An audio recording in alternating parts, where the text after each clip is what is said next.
वो झूठ बोल रही थी बड़े सलीके से, वो झूठ बोल रही थी बड़े सलीके से। मैं एतबार न करता तो और क्या करता। एक उम्र है जो मुझे गुजारनी है उसके बगैर, एक उम्र है जो मुझे गुजारनी है उसके बगैर, और एक लम्हा है जो मुझसे गुजारा नहीं जाता।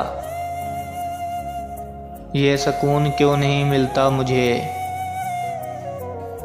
ये सुकून क्यों नहीं मिलता मुझे।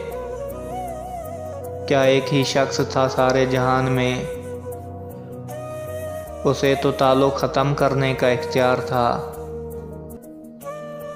उसे तो सिर्फ ताल्लुक़ ख़त्म करने का इख्तियार था।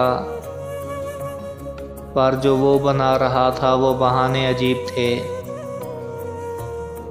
मुझे क्या पता था कि इतनी मोहब्बत हो जाएगी तुमसे,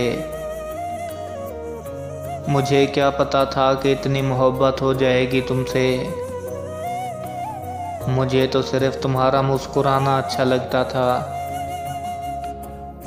उसे भी दर्द देने का शौक़ था,